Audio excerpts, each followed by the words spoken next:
Pronto! Na sequência, vamos continuar falando aqui de uma unidade fundamental, que é o tempo, e de algumas correlações que podem aparecer entre algumas unidades de tempo. Por exemplo, um segundo, pessoal, a gente sabe que um segundo, a gente representa dessa forma, um S minúsculo, e ela é a grandeza no Sistema Internacional de Unidades, no SI.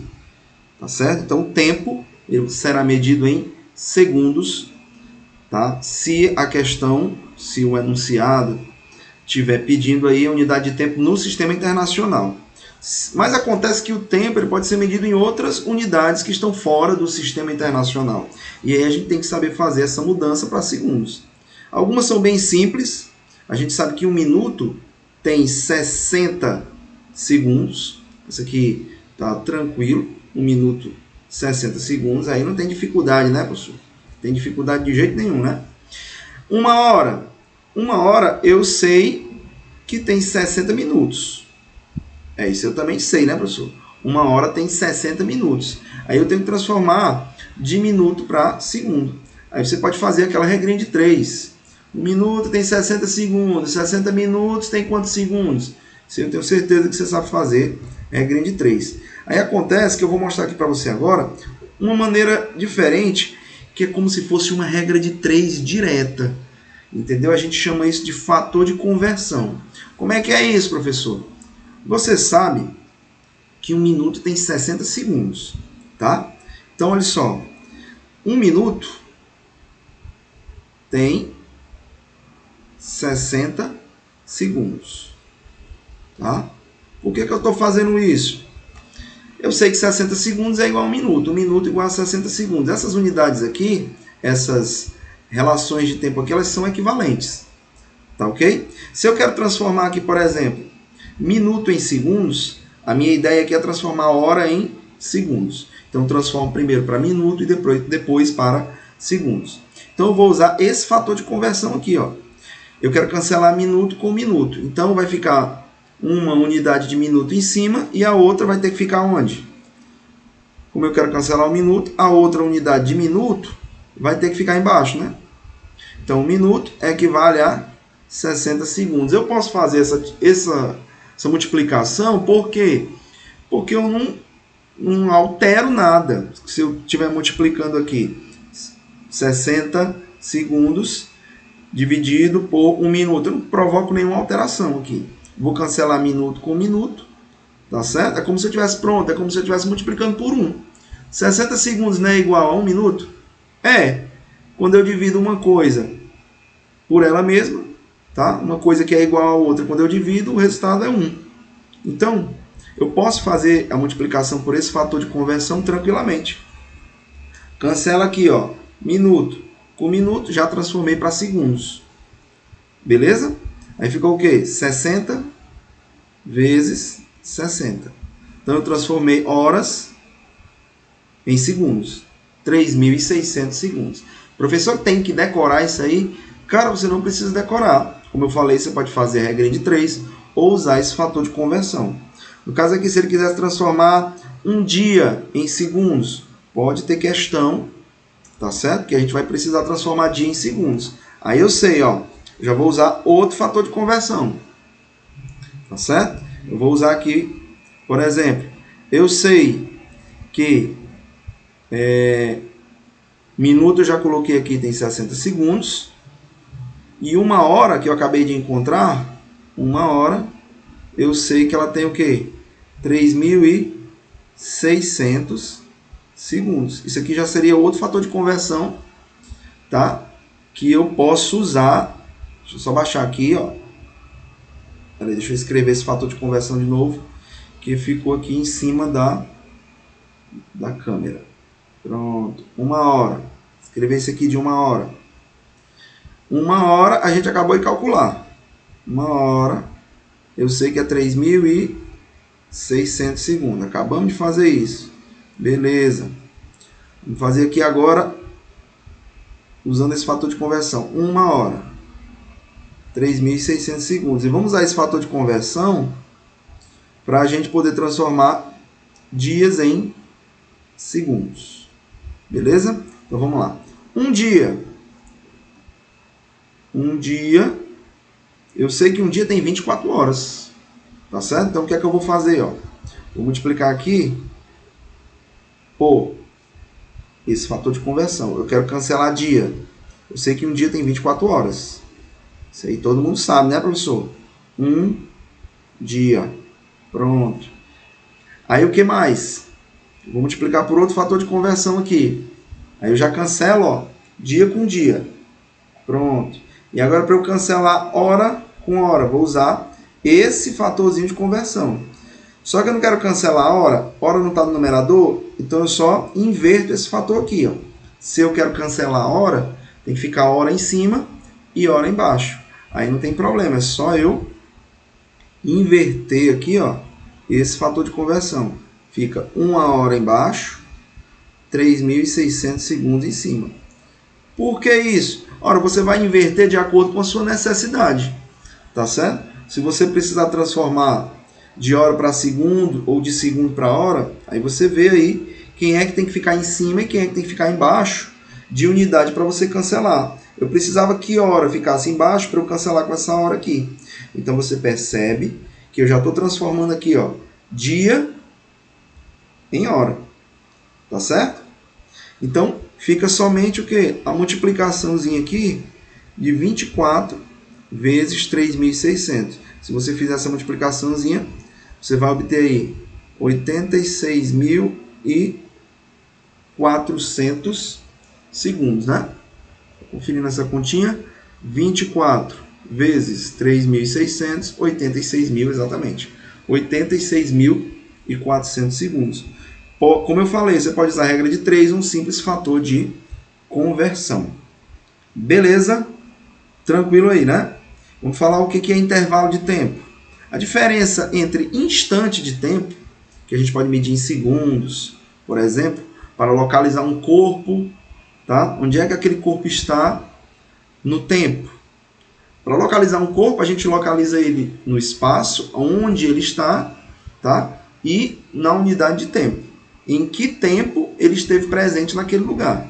Como se você fosse marcar um encontro com uma pessoa, você determina a hora e o lugar. Aqui a gente está falando apenas da coordenada tempo.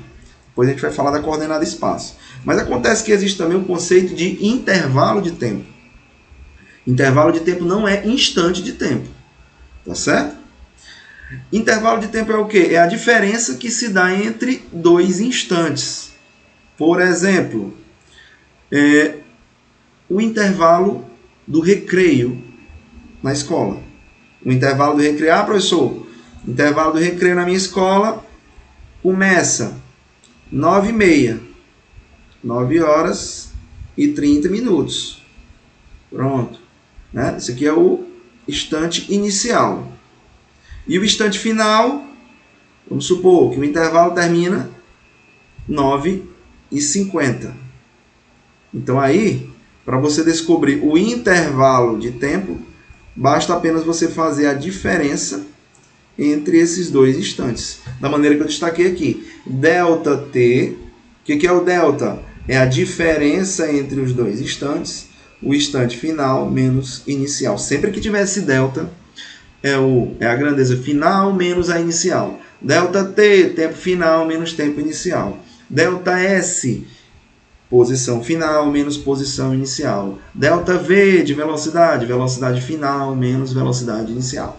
Tá bom, professor, já estou entendendo. Então agora é só você fazer aqui, ó, essa subtraçãozinha aqui. Tá certo? Ó. Perceba que quando você vai fazer essa subtração, tá? É uma subtração normal. Só que como a gente está fazendo uma subtração de tempo, o número aqui de cima, tanto em minutos como em horas, tem que ser maior que o número de baixo. Então vamos lá, ó. 50 menos 30, 20. 9 menos 9, 0. Então nem coloco aqui. Então meu delta T, que é o tempo que decorreu, o tempo que passou entre esses dois instantes de tempo, foi de 20 minutos. Beleza? Professor, e se fosse menor? Por exemplo, vamos fazer bem aqui um exemplozinho aqui, ó. Se fosse menor, aí você faria aqui, vamos supor, de 7h45 meu instante inicial, 7h45, para, por exemplo, 8h15. Tá? Outro exemplo aqui, 8 horas e 15 minutos. Claro que a hora ela pode ser igual ou maior. Já que o tempo está passando, você subentende que um tempo posterior ele deve ser maior do que o tempo anterior. É claro, né? Só que aqui você percebe o quê? Que o meu tempo final, o valor que está expresso aqui em minutos, está menor do que o meu instante inicial. Tá vendo como é que você vai fazer essa subtração? Você vai pegar e fazer o seguinte. Você vai pegar e tomar 60 minutos daqui e levar para cá. Ó. Como assim? Aqui não é 8 horas? 8 horas você sabe que são 7 horas mais 60 minutos. Aí você faz o seguinte, ó. Você vem bem aqui, apaga o 8 e você bota o quê? Você bota 7. Tá certo? E os 60 minutos você traz para cá. 60 mais 15 vai ficar o quê, pessoal? Vai ficar 75. Tá certo? 60 mais 15, 75. Agora dá para a gente fazer a subtração normal. 45 minutos para 75 minutos. Se eu fizer a subtraçãozinha aqui, ó, passaram-se 30 minutos. 7 para 7, nada.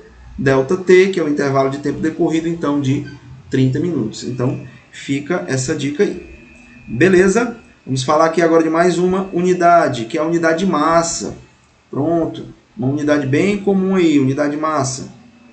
Quando você vai comprar batata, quando você vai comprar carne, tá? Me dê aí 200 gramas. Tá errado falar, né, pessoal? 200 gramas. São 200 gramas. Você não vai comprar capim, né? Unidade de massa. A unidade no sistema internacional é essa aqui, ó. É o quilograma. Essa que é a unidade no sistema internacional.